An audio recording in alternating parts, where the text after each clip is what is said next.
దేవుడు అర్థం చేసుకునేవాడే తప్ప తృణీకరించేవాడు కాడు. ఇక్కడ మీకు పాయింట్ చెప్తాను. 2 సందర్భాలు మీకు పక్కన పెడతాను. బైబిల్ ఎలా అర్థం చేసుకోవాలి అనే విషయంలో మీకు ఈరోజు ఒక మంచి క్లారిటీ ఇస్తాను. క్రూరుడా, కరుణ గలవాడా దేవుడు? పరిస్థితులను అర్థం చేసుకుంటాడా, అర్థం చేసుకోడా? హృదయ రహస్యాలు ఎరిగినవాడా కాడా? ఇది మీకు తెలియాలంటే ఒక చిన్న ఎగ్జాంపుల్ చెప్తాను. షడ్రక్ మెషక్ అబేద్నగోలు ఉన్నారు కదా. ఈ షడ్రక్ మెషక్ అబేద్నగో అనే పేర్లు ఏవైతే ఉన్నాయో వాస్తవానికి బబులోను దేవతల పేర్లు. మనం తెగొచ్చరిస్తాం, అవే పేర్లు మనకు అలవాటైపోయినాయి. దానియేలు మాత్రం కరెక్ట్గా మాట్లాడతాం. అసలు దానియేలు అసలు పేరు ఏంటంటే బెల్తెషజరు. ఎవరు పెట్టిన పేరు ఈ బెల్తెషజరు? అది బబులోను దేవత పేరే. బబులోను దేవత పేరు దానియేలుకి రీప్లేస్ చేశారు. ఏమని? దానియేలునకు బెల్తెషజరు అని పేరు పెట్టారు. కానీ మనకి క్రైస్తవ ప్రపంచంలో హనన్యా, మిషాయేలు, అజర్యా అంటే ఎవరికి తెలీదు. అంటే సంఘం అంతటికి, మన సంఘమే కాదు అన్ని సంఘాలలో కూడా ఏ పేరు బాగా పాపులర్ అయిపోయింది? షడ్రక్ మెషక్ అబేద్నగో. ఇదే బాగా పాపులర్ అయిపోయింది. మనం ఎక్కడ పాడినా అదే, పాటల్లో కూడా అలాగే రాసేశారు. షడ్రక్ మెషక్ అబేద్నగో అని వాడేశారు. కానీ ఒరిజినల్ పేర్లు అవి కాదు. హనన్యా, మిషాయేలు, అజర్యా. అంటే హనన్యా అంటే దేవుడు కరుణామయుడు, మిషాయేలు అంటే దేవునికి సమానుడు ఎవరు, అజర్యా అంటే యెహోవా సహాయకుడు. ఇది వాళ్ళ అర్థాలు. కానీ షడ్రక్ అంటే చంద్రదేవతకు దాసుడు. షడ్రక్ అంటే అర్థం ఏంటి? చంద్రదేవతకు దాసుడు. దాని అర్థం అదే. షడ్రక్ అనే పేరుకి అర్థం చంద్రదేవతకు దాసుడు. మెషక్ అంటే అధిపతి యొక్క నీడ. తర్వాత అబేద్నగో అంటే నెగోకు సేవకుడు, అంటే నెగోకు దాసుడు. నెగో అనేది బబులోనీల దేవత. ఇవన్నీ గతంలో కొన్ని మెసేజెస్లో పిక్చర్లు వేసి మరీ చూపించాను. సో ఈ పేర్లు పెట్టుకున్నంత మాత్రాన దేవుడు వాళ్ళని వదిలేసాడా? వాళ్ళు పలుకుతున్నారా లేదా? పేర్లతో పిలుస్తుంటే పలుకుతున్నారు. అంత మాత్రాన దేవుడు వాళ్ళని వదిలేలా. ఎందుకంటే హృదయ రహస్యాలు ఎరిగినవాడు. ఇప్పుడు ఒకానొక దినాన ఒక చిత్ర విచిత్రమైన పరిస్థితి ఏర్పడింది. ఆ చిత్ర విచిత్రమైన పరిస్థితి ఏర్పడడం అంటే ఏంటంటే, అరే నాయన, మీరు మా దేవతను పూజించాలి, ఆప్షన్ లేదు. మళ్ళీ ఇంకో దేవుడి పేరు ఎత్తడానికి వీలు లేదు. ఇంకొకళ్ళకి మీరు ప్రార్థన చేయడానికి కూడా వీలు లేదు. ఇది శాసనం. ఈ శాసనాన్ని మీరు గౌరవిస్తారా, చచ్చిపోతారా? రెండే రెండు ఆప్షన్లు. నెంబర్ 1, మా దేవతను మాత్రమే పూజించాలి, లేదంటే అగ్నిగుండంలో పడి చచ్చిపోవాలి. No options. అర్థమైందా?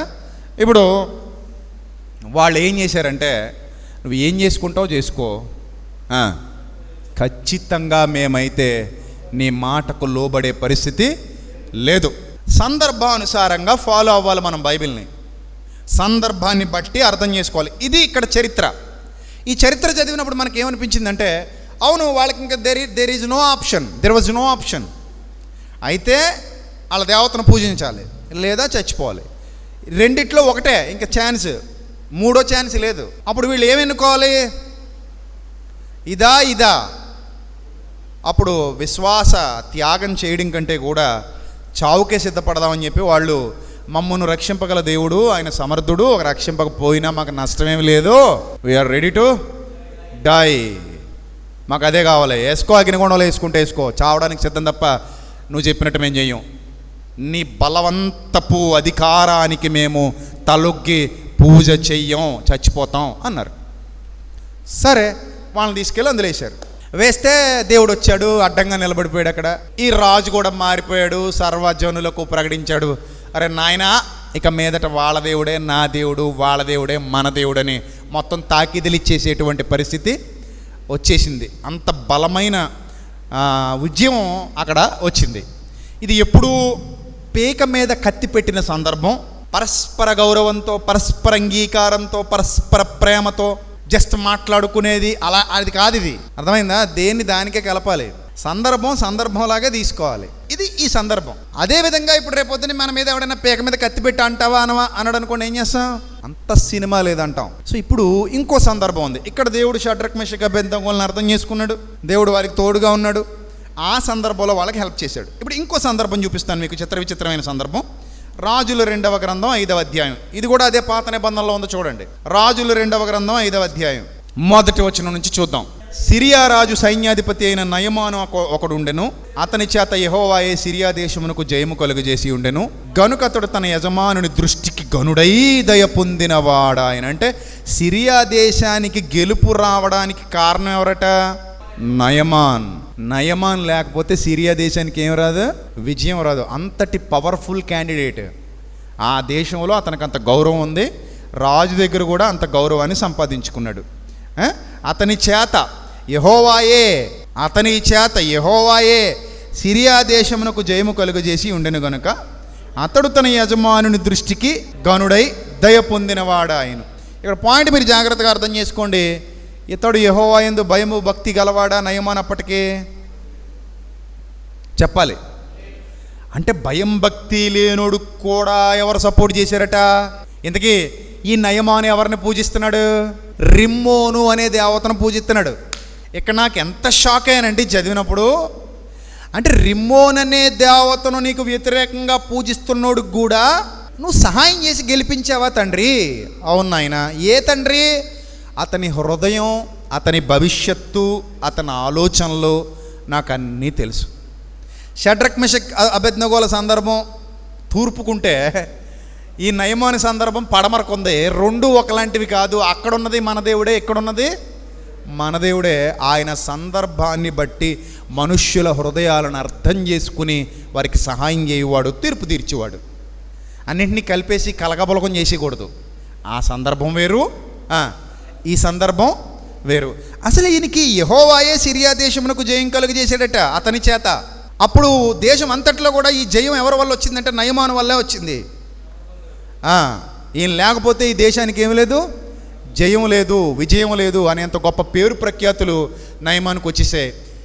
యెహోవా వల్లే ఈ కార్యం జరిగిందని నయమానికి తెలీదు, సిరియా రాజుకి తెలీదు, ఎవరికి తెలీదు. ఎవరికి తెలుసు? దేవుడు ఒక్కడికే తెలుసు. ఈ పుస్తకం రాయబడేంత వరకు కూడా ఈ సీక్రెట్ ఎవరికి తెలీదు. ఇప్పటివరకు సరిగ్గా చదవకపోతే మనకే తెలీదు. సో అప్పటివరకు సీక్రెట్ ఎవరికి తెలీదు. అప్పటికి ఇంక అసలు యెహోవా మీద, దేవుని మీద భక్తి కూడా ఎవరికి లేదు, నయమానికి లేదు. కానీ నయమానికి తోడుగా ఉన్నది ఎవరు? దేవుడే. ఇది మాత్రం పక్కా అండి. కొన్ని సందర్భాల్లో నేను చిన్నప్పుడు దేవుణ్ణి నమ్మడం వల్ల అదేమి లేదు. మా అమ్మ విశ్వాసంలో ఉన్నా, నేను విశ్వాసంలో లేను. నేను నాకు నచ్చినట్టే ఉండేవాడిని. ఒకరోజు పెద్ద యాక్సిడెంట్ అయింది. చేతక్ కొన్న కొత్తలో, అప్పట్లో చేతక్ అంటే గొప్ప, ఇప్పుడు చాలామందికి చేతక్ అంటే ఏంటో తెలీదు. ఆ చేతక్ కొన్న కొత్తల్లో నేను 8th క్లాస్ ఎంతో చదువుతున్నాను. ఇష్టం వచ్చినట్టు స్పీడ్ పెంచేసి వెళ్ళి కొడితే పైపు ఇరిగిపోయింది దెబ్బకి. 2 ముక్కలు అయిపోయింది చేతక్. అలా 2 చేతకులు ఇరగొట్టాను నేను. ఒకటేమో సెంటర్కి ఇరిగిపోయింది ఒక యాక్సిడెంట్లో, ఒకటేమో డైరెక్ట్ గోడను కొడితే ఆ ట్యాప్ గోడ ఇరిగిపోయి పడిపోయింది. నా 2 ముక్కలు అయిపోయింది. నా తలంతా బ్లడ్ పడిపోయాను అనమాట. ఆ రోజు చచ్చిపోవాలి, కానీ ఎలా బతికేశాను. అప్పటికి నాకు దేవుని మీద విశ్వాసం కానీ, నమ్మకం కానీ, భయం కానీ, భక్తి కానీ ఏమి లేవు. కనీసం ప్రార్థన కూడా చేసేవాడిని కాదు. ఏదో మా అమ్మ పూరు పడలేక అప్పుడప్పుడు బైబిల్లో కీర్తన చదివేసి, ఇదిగో బాబా నీ బైబిల్ ఇదిగో, కీర్తన చదువుతావు సత్తావా అని కూర్చుంటే ఏం చేస్తాం?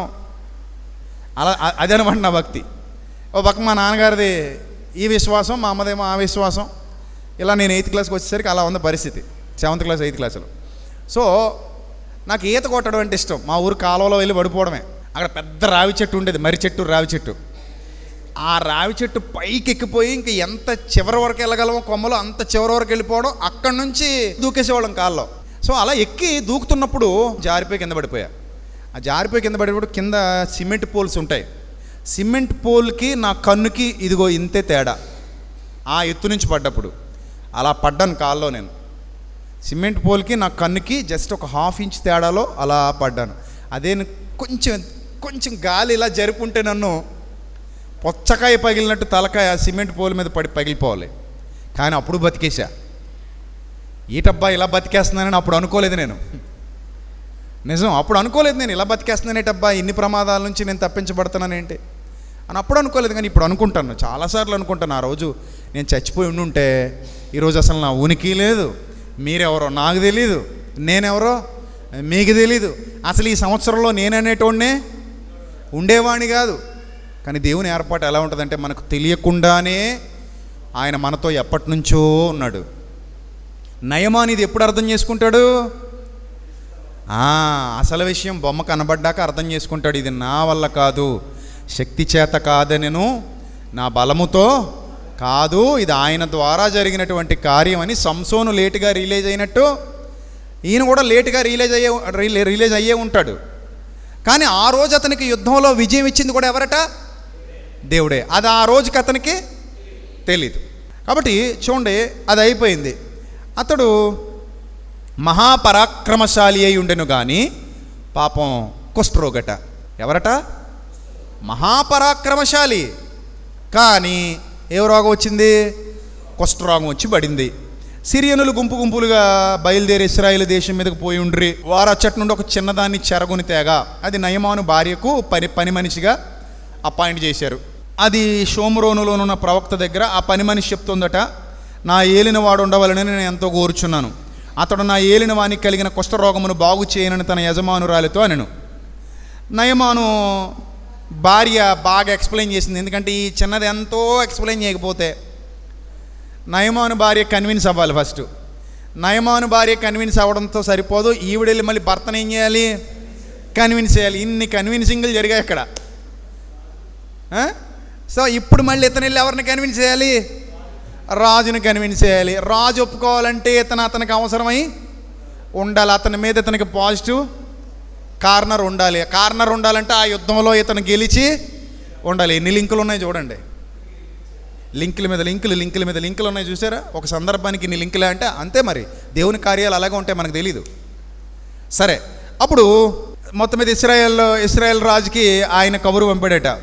సిరియా రాజు, నేను ఇశ్రాయేల్ రాజుకు దూత చేత పత్రిక పంపిస్తానని ఆజ్ఞ ఇచ్చాను కనుక అతడు 20 మణుగుల వెండి, 1,20,000 రూపాయల బంగారం, 10 దుస్తుల బట్టలు తీసుకుని పోయి ఇశ్రాయేల్ రాజుకు పత్రిక అప్పగించాడు. ఆ పత్రికలో ఉన్న సంగతి ఏదనగా, నా సేవకుడైన నయమానుకు కలిగిన కుష్ఠరోగం నువ్వు బాగు చేయాలి. ఈ పత్రికను అతని చేత నీకు పంపించి ఉన్నాను. ఇశ్రాయేల్ రాజు ఈ పత్రికను చదివి బట్టలు చింపుకున్నాడట. నేను ఎంత ఉండరా నాయన, ఆ కుష్ఠరోగం నచ్చించి నా మీద పడిస్తే నేను ఎక్కడ బాగు చేసేది? ఇదేదో మొత్తం మీద మటర్ ప్లాన్, ఇది యుద్ధానికి రావడానికి కారణం ఎత్తుక్కుంటున్నారు వీళ్ళు. ముందాడు పంపిస్తారు, ఆ కుష్ఠరోగం నేనేం బాగు చేసి ఆడలేను, నాకు తెలుసు. ఆవిడేం చేస్తారు, నా మీద యుద్ధం ప్రకటిస్తారు. ఇదే మాస్టర్ ప్లాన్ ఇది అని బట్టలు చింపుకుని ఆడడం మొదలెట్టాడట. అప్పుడు అన్నాడు, చూడండి, చంపడానికి కానీ బతికించడానికి కానీ దేవుణ్ణే ఏటి లెటర్ ఏటి? పొద్దున్న లేచి ఎవడమో చూశాను నేను. ఈ లెటర్లో ఉన్న సారాంశం ఏంటిది? తర్వాత, ఒకనికి కలిగిన కుష్ఠరోగం మాన్పమని నా యుద్ధకి ఇతడు పంపుట ఏమి?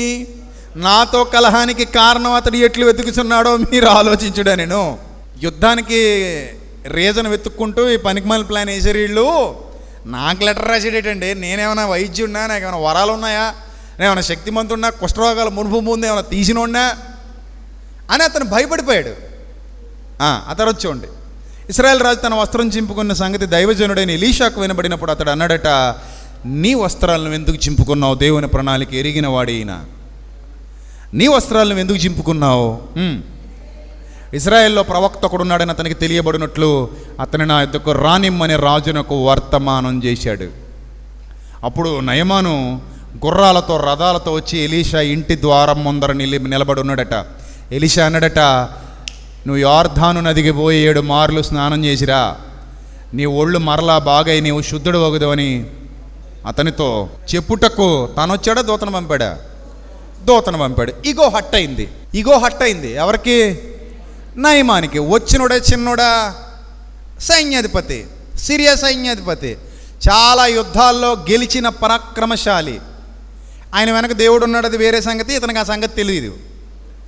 మేము వస్తే ఒక లోపలుండి తను బయటికి రాకుండా కనీసం లోపలికి పిలిచి టీ తాగుతారా, కాఫీ తాగుతారా, టిఫిన్ తింటారా, ఇంకేం అడగకుండా ఇంత పెద్ద సైన్యాధిపతిని నేను వస్తే ఈ దైవజనుడు ఏం చేశాడు?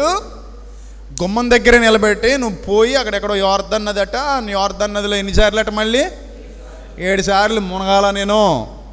అది దూతతో కబురు పంపుతావా నువ్వు రాకుండా? ఇదా నాకు ఇచ్చే నువ్వు నాకు హానర్ ఇదా? మా రాజుగారి లెటర్ రాస్తే నేను ఏం ఎక్స్పెక్ట్ చేయవచ్చానంటే, ఓ 10 మంది ఆడవాళ్ళు పూలు పళ్ళాలు పట్టుకొని చల్లుకుంటూ కింద ఏదో మంచి బంగారు రంగు వస్త్రాలు పరిచి దాటి మీద నన్ను నడిపించుకుంటూ లోపల తీసుకెళ్తారని నేను ఎక్స్పెక్టేషన్స్ పెట్టి వేసుకుని నేను ఇక్కడికి ల్యాండ్ అయితే నా ఎక్స్పెక్టేషన్స్ అన్నిటికీ వ్యతిరేకంగా ఈయన ఏం చేశాడు? నువ్వు వెళ్ళి స్నానం చేసిరా అన్నాడు. మరి అంతేనండి, ఆయన రోషం కలిగినోడు అలాగే ఉంటాడు. దేవుని సేవకుడు, దైవజనుడు, నీ కాళ్ళకెందుకు దండం పెట్టేస్తాడు వచ్చి? నీది అవసరం, ఆయనది కాదు అవసరం. ఆయన దైవజనుడు అలాగే ఉంటాడు, దేవుని యొక్క ప్రతినిధి. వచ్చినోడే తగ్గి రావాలి, కానీ రాలా. అప్పుడు ఏం జరిగిందట? అప్పుడు నయమాను కోపగించి తిరిగిపోయి ఇట్లనెను, అతడు నా యొద్దకు వచ్చి నిలిచి తన దేవుడని యెహోవా నామమును బట్టి తన చెయ్యి రోగముగా ఉన్న నా శరీరం మీద ఆడించి కుష్ఠరోగాన్ని మానిపేస్తాడని నేను expectation. This is my expectation. అతను నా ఎక్స్పెక్టేషన్ రీచ్ అవ్వలేదు కదా. మనం కూడా రకరకాల ఎక్స్పెక్టేషన్స్ పెట్టేసుకుంటాం. అందుకే ఎవరి మీద ఏమి ఎక్స్పెక్టేషన్ పెట్టుకోకండి. నా ఎక్స్పెక్టేషన్కి రీచ్ అవ్వలేదు అన్నప్పుడే మనకి మంట వచ్చేస్తుంది, బాధ వచ్చేస్తుంది కదా. దేవుడి మీద అసలు ఎక్స్పెక్టేషన్స్ మీరు అసలు పెట్టుకోకండి, ఆయనకు వదిలేయాలి మొత్తం. ప్రభువా నీ చిత్తం అనాలి తప్ప, ఇదిగో ప్రభువా నేను ప్లాన్ ఇస్తాను, నువ్వు నేను ప్లాన్ ప్రకారం నువ్వు చేయని నువ్వు అడగకూడదు. ప్లాన్ ఎవరికి ఇచ్చేయాలి? దేవుడికి ఇచ్చేయాలి తప్ప నువ్వు ప్లాన్ గీసి ఆయనకి ఇవ్వకూడదు. ఇదిగో ఫస్ట్ ఇలా చెయ్యి, తర్వాత ఇలా చెయ్యి, తర్వాత అలా చెయ్యి, తర్వాత ఇలా చెయ్యి. నువ్వెవరు నేనెవరు ప్లాన్ గీసి ఆయనకి ఇవ్వడానికి? ఆయన నిన్ను ఎలా చేయమంటే అలా చేయాలి, ఆయన నిన్ను ఎలా నడిపిస్తే నువ్వు అలా నడవాలి. అది నీకు ఆశీర్వాదం, అది నీకు దీవెన. మనం ఇవ్వకూడదు ప్లాన్ ఆయనకి కదా. సో ఈయన ఎక్స్పెక్టేషన్ పెట్టుకున్నాడట, చెయ్యేసి ప్రార్థన చేస్తాడు అనుకున్నానండి. మొత్తానికి చెయ్యకుండా ఎక్కడికో నదిలోకి వెళ్ళి ఆ మునగం అన్నాడండి. ఆయన అంటాడు, దమస్కు నదులైన అబానా లేదా, ఫర్ఫర్ లేదా, ఇశ్రాయేల్ దేశంలో నదులన్నిటికంటే శ్రేష్టమైన నదులు మా కాడ లేవా అనుకొని వాటిలో స్నానం చేసి శుద్ధులు అందలేనా? పొందలేవు. పొందలేవా అంటే ఏం చేయలేవు, పొందలేవు నాయనా. పొందితే ఏ పాటికి ఏమై ఉండాలి? ఆ అబానాలోనో ఫర్ఫర్లోనో ఇదివరకే దూకి పొంది ఉండాలి, కానీ పొందలేవు అనుకొని తిప్పండి రా రథాలు పోదాం. వెళ్ళిన తర్వాత ఇలా సంగతి చూద్దాం, యుద్ధ పేరు మోగిద్దాం అనుకున్నాడో ఏమన్నాడో మొత్తం మీద వెనక్కి వెళ్ళిపోయాడట. రౌద్రుడై తిరిగి వెళ్ళిపోయిన ఏమై రౌద్రుడై పెచ్చ కోపం వచ్చేసింది. రౌద్రుడైపోయాడట. రౌద్రుడైపోయి రిటర్న్ జర్నీ మొదలెట్టాడు. అయితే అతని దాసుల్లో ఒకడున్నాడు. అతడు వచ్చి, నాయనా ఆ ప్రవక్త ఏదైనా ఒక నీ రేంజ్కి తగ్గట్టుగా గొప్ప కార్యము చేయమని నియమించిన ఎడల నువ్వు చేయకుండా ఉంటావా? 100 బంగారు నాణాలు ఆకాశంలోకి ఇసురు అంటే విసరకుండా ఉంటావా? మన రేంజ్కి తగ్గట్టు చెప్పాడని. లేకపోతే 200 రథాలు తీసుకెళ్ళి ఆ నదిలో కలిపాయి అంటే కలపకుండా ఉంటావా? 1000 ఎద్దులు వధించేయి అంటే వధించకుండా ఉంటావా? నీ రేంజ్కి తగ్గట్టు చెప్తే చేయకుండా ఉంటావా? గొప్పది చెప్తే చేయకుండా ఉంటావా? చేస్తావు కదా. ఇప్పుడు నీకు కొంచెం రేంజ్ తగ్గిందని బాధపడుతున్నావు అంతేనా? నదిలోకి వెళ్ళి మునిగిరారా నాయన, 7 మార్లు మునిగిరారా, ఆ నదిలోకి పోరా అన్నందుకు నీకు బాధేసింది అంతేనా? అంతే. అప్పుడు కన్విన్స్ చేస్తున్నాడు అనమాట. ఏమన్నాడు? అయితే స్నానము చేసి శుద్ధుడవు కమ్మనమాట, దానికంటే మేలు కాదా? ఇంకా చీపే కదా, ఇది పెద్ద ఖర్చు కాదు కదా, సింపుల్గా అయిపోయేదే కదా చెప్పాడు. నిన్నేం అగ్నిగుండంలో దూకమని లేదు, లేకపోతే కిలోమీటర్ దూరంలో ఒక వెంట్రుక పెడతాం, లేకపోతే ఒక యాపిల్ పండు పెడతాం, నీ బాణంతో దాన్ని కొట్టని చెప్పి నీకేం పరీక్ష పెట్టలేదు. సో అదేం కాదు కదా, సింపుల్ కదా, జస్ట్ సింపుల్ చేసేస్తే పోలా అని కన్విన్స్ చేశాడు. కన్విన్స్ చేస్తే కన్విన్స్ అయ్యాడండో, మంచోడే, మరీ ఏమంటారు తిక్కోడు కాదు, మొండోడు కాదు. కన్విన్స్ అయ్యి ఏం చేశాడట? అతడు పోయి దైవజనుడు చెప్పినట్టు యోర్దాను నదిలో 7 మార్లు మునగగా 7వసారి మునిగి అలా లేచేసరికి ఆశ్చర్యం, కుష్టపోయింది. చేతులు ఎలా ఉన్నాయట చూడండి.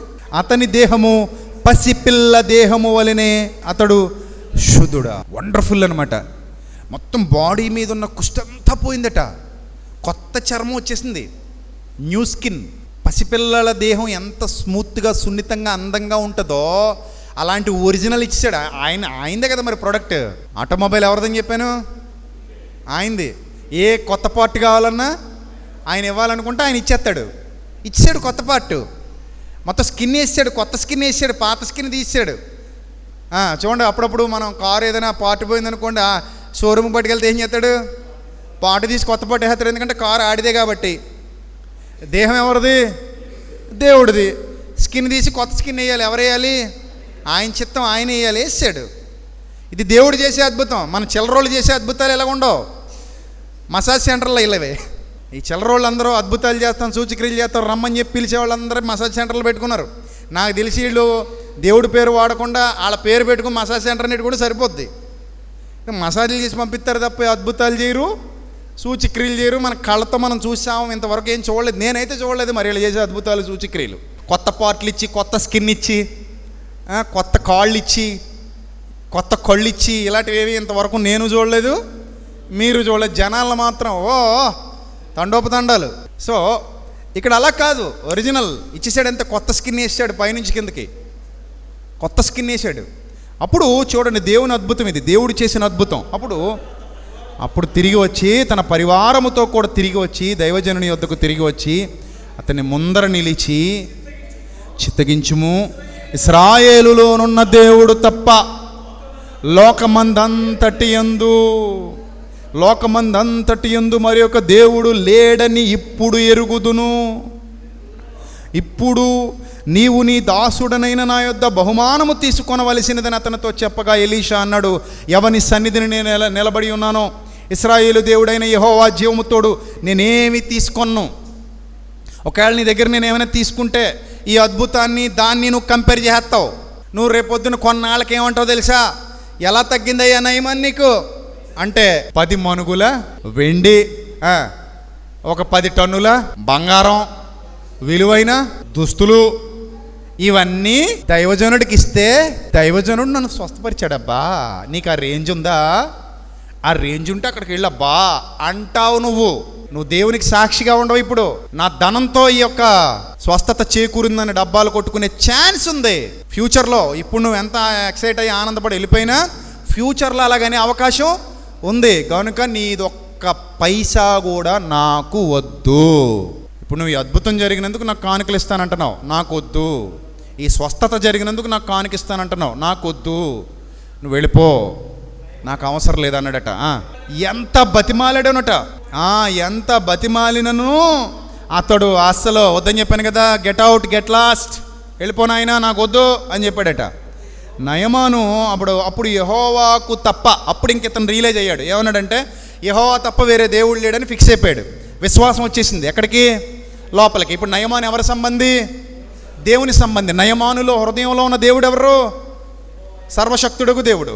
ఇప్పుడు ఈ దేవుడు అతని హృదయంలో ఉండగా ఇక వేరే ఎవరూ లేరని ఫిక్స్ అయిపోయి ఒక్కడే దేవుడు ఆకాశమందు ఉన్నాడు, అది ఇశ్రాయేలు దేవుడే నా దేవుడని నమ్మినటువంటి నయమాను ఇప్పుడు రిటర్న్ వెళ్ళాలి. కానీ అతని మనసు నిండా చాలా సందేహాలు ఉన్నాయి. ఇప్పుడు షడ్రక్ మెషక్ అబేద్నెగో సందర్భాన్ని దీన్ని కంపేర్ చేసి పక్కన పెట్టి చూసుకోండి ఇంటికి వెళ్ళిన తర్వాత. ఇప్పుడు అడుగుతున్నాడు, నేను ఇంకెవరికి దహన బలి ఇవ్వలేను, యెహోవాకు తప్ప దహన బలి అయినను మరి ఏ బలి అయినను ఇతరమైన దేవతలకు నేను ఇక అర్పింపను. కనుక నేను ఇప్పుడు బలిపీఠం కట్టుకోవడానికి అనుకుంటాను. నేనైతే 2 కంచర గాడిదలు మోయపాటి మట్టి నీ దాసుడునైనా నాకు ఇప్పించకూడదా అని ముందు రిక్వెస్ట్ చేశాడు. ఎవరిని? ఎలీషాని. సరే శాంక్షన్, తీసుకెళ్ళు. 2 గాత 4 గాడిదలు మోసే మన్ను తీసుకెళ్ళి. ఎవడొద్దన్నాడు? మట్టే కదా, సరే పట్టుకెళ్ళు. అది ఏం చేసుకుంటాడు? పట్టుకెళ్ళి అక్కడ బలిపీఠం కట్టుకుంటాడు అనమాట. ఈ బలిపీఠం మీద యెహోవాకు అర్పణలు ఇస్తాడనమాట. ఎవరు? నయమాను. అది ఫిక్స్, అది విశ్వాసం వచ్చేసింది. ఇప్పుడు దేవుని సంబంధి అయిపోయాడు, దేవుని వాడైపోయాడు, దేవుని నమ్మేశాడు. షడ్రక్ మెషక్ అబేద్నెగోల హృదయంలో ఉన్న దేవుడే నయమాను హృదయంలో ఉన్నాడు. నయమాను హృదయంలో ఉన్న దేవుడే షడ్రక్ మెషక్ అబేద్నెగోల హృదయంలోనూ ఉన్నాడు. కానీ ఇక్కడ ఒక చిక్కు వచ్చి పడింది. ఆ చిక్కు ఏంటంటే, ఇప్పుడు నేను రిటర్న్ వెళ్తున్నానండి. ఎక్కడికి? సిరియా దేశానికి. అక్కడ మా రాజుగారు ఉంటారండి. నేను రాజుని కాదండి ఆ దేశానికి. నేను ఎవరిని? సైన్యాధిపతిని. ఎవరి కింద ఉంటాను? రాజు కింద ఉంటానండి. సైన్యాధిపతిగా నాకు ఒక లక్ష్యం ఉందండి, నాకు ఒక విధి ఉందండి. విధి, ఆ విధి ఏంటంటే చూడండి, నా యజమానుడు అనగా నా రాజు మొక్కుటకు రిమ్మోను గుడిలో వచ్చి నా చేతి మీదే ఆనుకుంటాడండి. రిమ్మోను గుడిలోకి వెళ్ళినప్పుడు మేమిద్దరం కలిసి వెళ్తామండి రిమ్మోను గుడిలో పూజ చేయడానికి, ఆరాధించడానికి లేదా బలివ్వడానికి. అప్పుడు నా రాజుగారి వేరే ఎవరి చేతి మీద ఆనుకోడండి. ఎవరి చేతి మీద ఆనుకుంటాడండి? ఎలీషా గారు నా చేతి మీదే నా రాజు ఆనుకుంటాడండి, నా యజమానుడు ఆనుకుంటాడండి. ఆనుకున్నప్పుడు నేను రిమ్మోను గుడిలో మరి నమస్కారం చెయ్యాలండి, తప్పదండి. ఎవరికి నమస్కారం చేయాలి ఇప్పుడు? రాజుగారు రిమ్మోనుక. ఎవరికి? రాజుగారు రిమ్మోనుక. రాజుకైతే రిమ్మోను గుడికి వెళ్ళి చేయక్కర్లా, ఇంటికాడ ఉండగా కూడా చేయొచ్చు, అంతఃపురంలో కూడా చేయొచ్చు. అక్కడ నమస్కారం ఎవరికి చేయాలి? ఎస్, రిమ్మోనుకు నమస్కారం చెయ్యాలి. మనసులో ఎవరున్నారు? యెహోవా ఉన్నాడు. షడ్రక్ మెషక్ అబేద్నెగోల దేవుడే ఉన్నాడు మనసులో. కానీ ఇప్పుడు అక్కడికి వెళ్ళి నేను ఎవరికి నమస్కారం పెట్టాలి? రిమ్మోనుకి పెట్టాలి. రిమ్మోనుకి నేను హృదయపూర్వకంగా పెడుతున్నానా, లేకపోతే మనసులో యెహోవాను పెట్టుకుని తప్పక రాజు కోసం పెడుతున్నానా? తప్పక రాజు కోసం జస్ట్ ఇలా చేతులు జోడెత్తున్నాను తప్ప అక్కడ ఏమీ లేదని నాకు తెలుసు. ఎవరికి తెలుసు? నయమానికి తెలుసు. అక్కడ ఏమీ లేదు, రిమ్మోన్ అనేది అబద్ధమని నయమానికి తెలుసు. ఆ రాజుగారికి ఇంకా తెలీదు. రాజుగారు ఎలాంటోడంటే స్వస్థత పొందొచ్చినా కూడా నయమాను చెప్పిన విశ్వాసాన్ని అంగీకరించే స్థితిలో లేడు. ఇంకా వాళ్ళ కఠిన హృదయాలు అవి కరగవు. స్వస్థత పొందొచ్చినా కూడా, కళ్ళ ముందు స్వస్థత జరిగినా కూడా, ఓహో నీకు అతనైతే నాకు రిమ్మోన్ అంటాడు. రాజా మారడు, మార్పు లేని రాజు. ఇప్పుడు రాజు దగ్గరికి వెళ్ళి హై రిమ్మోను లేదు గిమ్మోను లేదు, యెహోవాయే దేవుడు అని అనగలిగే దమ్ముందా ఇతని దగ్గర? ఉన్నా సెట్ అవ్వదు. ఇప్పుడు అన్నాడు అనుకోండి, వెళ్ళి నయమాన్ వెళ్ళి, ఏమయ్యా కళ్ళ ముందు కనబడుతుంది కదా, ఇక చేతులు చూసి ఎలా ఉండే, ఒకప్పుడు ఎలాగుండే తెలుసు కదా నీకు, నా చేతి మీద కదా ఆనుకుంటావు ఇప్పుడు కూడా, ఇప్పుడు ఇదే చేతి మీద ఆనుకుంటున్నావు కదా, అప్పుడు ఎలాగుందో చెయ్యి, ఇప్పుడు ఎలాగుంది చూస్తున్నావు కదా ఆయన అన్నా కూడా ఆ రాజుకి, సిరియా రాజుకి ఏం రాదు. అసలు యేసుప్రభు ఇన్ని అద్భుతములు చేస్తేనే ఆ చూసిన వాళ్ళు ఏం చేయలేదట, మారు మనసు పొందలేదట. అయ్యో కొరాజీనా, అయ్యో బేత్సయిదా అన్నాడా లేదా? అయ్యో యెరూషలేమా అన్నాడా లేదా? అన్నాడా? మారలేదు వాళ్ళు. ఈ సిరియా రాజు కూడా మారడు. ఇంకంతే, అతని స్వభావం అంతే, అతని నేచర్ అంతే. ఇప్పుడు బలవంత పెట్టడానికి లేదు అక్కడ. ఇతని చేతి మీద అనుకుంటాడు. ఇతనేమో దాసుడు, అతనేమో యజమాని. కళ్ళ ముందు అంత అద్భుత కార్యం జరిగినా కూడా రాజుకి ఏమి రావలేదు, మారు మనసు రాలేదు. కాబట్టి ఇప్పుడు రిక్వెస్ట్ చేస్తున్నాడు ఎలీషాని. ఏమని అడుగుతున్నాడంటే, అయ్యా ఎలీషా గారు, నేను రిమ్మోను గుడిలో నేను నమస్కారము చేసిన సంగతిని గూర్చి యెహోవా నీ దాసుడనైన నన్ను క్షమించుగాకని నయమాను చెప్పగా, ఇప్పుడు ఎలీషా మహా గొప్ప ప్రవక్త ఏమనాలి ఇప్పుడు? షటప్, ఏం మాడుతున్నావు నువ్వు? మళ్ళీ కుష్ఠరోగం తిరిగి ఇచ్చేమంటావా? స్వస్థత పొందుకున్నావు ఇప్పుడే, మళ్ళీ రిమ్మోన్కి నమస్కారం చేస్తానంటే బేటి? అలా కాదండి, నా మనసులో రిమ్మోన్ లేదండి, యెహోవాయే ఉన్నాడండి. అయితే నమస్కారం ఎవరికి పెడతావు నువ్వు? ఆ రిమ్మోన్కే కదా పెడతావు. అవునండి, మరి తప్పదండి, రాజుగారు నా మీద అనుకుంటాడండి, ఆయన కింద పని ఉండండి బాబు, నా మనసులో లేకపోయినా ఇలాగ అనాలండి బాబు, నా మనసులో లేకపోయినా ఏం చేయాలి? ఇలాగ అనాలండి బాబు. మరి దాన్ని కూడా అంగీకరించరా? అస్సలు కుదరదు. నేను మతోన్మాదిని. నేను ఏ ఉన్మాదిని? అంత ఉన్మాదినా నేను? అయ్యో ఎంత ఉన్మాదం అనుకుంటున్నావు? నరాల్లో ఉన్మాదమే. అలా కాదండి, నా హృదయ రహస్యాలు నా ప్రభువుకు తెలియవా? తెలియవు. ప్రభు అసలు అలాంటి చూడటం ఉన్మాదమే చూస్తాడు. మనం ఉన్మాదుల్లాగా ఉండాలి. అతని పరిస్థితి చెప్పినామని అర్థం చేసుకోకూడదు. అతని పరిస్థితి ఏదైనా సరే మనం ప్రతిదాన్ని తీసుకెళ్ళి ఎక్కడికి కలపాలి? షడ్రక్ మెషక్ అబేద్నెగోలు కలపాలి, లేదా దానియేలు కలపాలి. అదొకటే మనకి ఇంక విధి. ఇలాంటివి మన కళ్ళకి కనబడి చావు. బైబిల్లో ఉంటాయి కానీ ఇలాంటివి మన కళ్ళకి కనబడదు. దేవుణ్ణి మనం అలాగ అర్థం చేసుకున్నాం కాబట్టి ఆ ఒక ఉన్మాద భావజాలంతో ముందుకెళ్ళిపోవాలి. ఆ ఉన్మాద భావజాలం ఉన్న ప్రతి ఒక్కడు మనకి అనర్హుడు. వాడు క్రీస్తు ప్రేమ కలిగిన వాడు కాడు. వాడు పక్కన పెట్టేయండి. గుర్తుపెట్టుకోండి యావత్ క్రైస్తవ సమాజం. బైబిల్ దేవుణ్ణి అర్థం చేసుకునే ప్రయత్నం. ఇప్పుడు ఎలీషా లాంటి గొప్ప ప్రవక్తకి తన బాధ చెప్పుకున్నాడు నయమాను. ఏమండి, నా రాజేమో మారడండి, అతని గురించి నాకు తెలుసు, రిమ్మోనే అతనికి ఇంకా అతనే రిమ్మోన్ మీదే ఆధారపడి ఉంటాడండి, రిమ్మోన్ తప్ప ఇంకా వేరే పేరు ఒప్పుకోడండి. అసలు ఆ రిమ్మోన్ గుడి కట్టించుకున్నదే ఆ సిరియా రాజు లేదా వాళ్ళ పూర్వీకులు అయ్యి ఉంటారు. సరే ఇప్పుడు వెళ్తామండి, అక్కడికి వెళ్ళి మేము దండం పెడుతున్నామండి. పెట్టినప్పుడు నా మనసులో అయితే రిమ్మోన్ లేడండి, యెహోవాయే ఉన్నాడు, యెహోవాని నేను విశ్వసిస్తున్నాను, ఏం చేయమంటారండి అని అడిగాడు. ఏం చేయమంటారండి? ఆ ఒక్క విషయంలో దేవుడు నన్ను క్షమించాలండి, మరి నాకేదో భయంగా ఉందండి, పర్లేదా అండి అని అడిగాడు పాపం. అప్పుడు ఇంక ఎలీషా ఏది చెప్తే అదే పాటించాలి ఇతను. ఒకవేళ ఎలీషా వద్దన్నాడు అనుకోండి, అవసరమైతే ప్రాణత్యాగం అయినా చేయాలి, రాజు చంపేస్తాడు, లేదా దేశం నుంచి బహిష్కరించేస్తాడు, వెలేసేస్తాడు, సైన్యాధిపతి ఉద్యోగం తీసేస్తాడు. ఇంత కాంప్లికేట్ చేసేసుకోవాలి జీవితాన్ని. అప్పుడు ఎలీషా ఏమన్నాడు? నిజమైన ప్రేమ గల దైవజనుడు ఏమన్నాడు? నెమ్మది కలిగి పొమ్మని అతనికి సెలవిచ్చాను. You can go peacefully. ప్రశాంతంగా వెళ్ళిపోను ఆయన, నీ మనసు దేవునికి తెలుసు. ఆయన క్రూరుడు కాడు నాయన, ఆయన కరుణ గలవాడు, హృదయ రహస్యములు ఎరిగినవాడు. నయమాని ఏంటో దేవుడికి తెలిసిన ఆయన. నువ్వు వెళ్ళు నాయన, వెళ్ళు. ఎలా వెళ్ళు? సమాధానము గలవాడవై పొమ్ము. అదే ఈ రోజున మన మతోన్మాద స్పీకర్ల దగ్గరికి కానీ వచ్చాడు అనుకోండి నయమాను. మన మతోన్మాద యూట్యూబ్ స్పీకర్లో, మన మతోన్మాద ఫేస్బుక్ స్పీకర్ల దగ్గరికి కానీ వచ్చాడు అనుకోండి నయమాను ఏమంటారు తెలిసేళ్ళు? పండుకారం దాన్ని కోతిలాగా పైకి లేచిపోతారు. ఇంకా అసలు కుదరదు. షడ్రక్ మేషక్ అబేద్నెగోల సందర్భం చదవలేదా? పౌరుషం లేదా? రోషం లేదు. ప్రతిదానికి పౌరుషం రోషం వీళ్ళు ఏదో పెద్ద పౌరుషం ఉన్నోళ్ళగా. పనికి పని వస్తే సందులో పరిగెత్తేస్తారు వీళ్ళు. ధైర్యంగా ముందుకెళ్ళి మాట్లాడగలిగే దమ్ము ధైర్యం ఉన్నోళ్ళు కాదు. సందర్భాలు ఎలా ఆలోచించాలి, ఏ సందర్భంలో ఎలా యుక్తిగా ప్రవర్తించాలి, ఏ సందర్భాన్ని ఎలా అప్లై చేసుకోవాలి, ఎక్కడ ఎవరికి ఎలా చెప్పాలి, ఎలా తెలుసుకోవాలి, ఇంత యుక్తి వివేచన జ్ఞానం ఉంటే ఎంతమంది చేత అసహ్యింపబడే పరిస్థితి తీసుకొచ్చేవారు కాదు. అందుకే అన్నాడు దేవుడు, అన్నాడు మిమ్మును బట్టియే కదా నా నామం అన్యుల మధ్యలో దూషింపబడుతోంది. రిమ్మోను అబద్ధం అని తెలిసిన నయమాను ఎలీషాను అడుగుతున్నాడు. ఎలీషాకి కూడా రిమ్మోను అబద్ధం అని తెలుసు. అందుకే ఎలీషా ఏమిచ్చాడు? పర్మిషన్ ఇచ్చాడు. You can go my dear son, you can go. అక్కడి నుంచి నయమాను బతుకున్నంత కాలం సిరియా రాజు అతని చేతి మీద ఆనుకోవటం, రిమ్మోనికి నయమాను ఏం చేయడం? నమస్కారం చేయడం. ఇతను పట్టుకెళ్ళిన మన్నుతో బలిపీఠం కట్టుకొని దాని మీద ఈయన బలులు అర్పించుకోవడం జరిగి ఉండాలి. అంత మాత్రం ఇప్పుడు నయమాన్ని నరకానికి పంపించేంత క్రూరుడా మన దేవుడు? అంత క్రూరుడా ఆయన? అర్థం చేసుకోడా నయమాన్ని అర్థం చేసుకోడా? అర్థం చేసుకుంటాడు. సో మరలా చెప్తున్నాను, దేవుడు మనల్ని అర్థం చేసుకున్నంతగా ప్రపంచంలో ఏ మానవుడు మనల్ని అర్థం చేసుకోలేడు.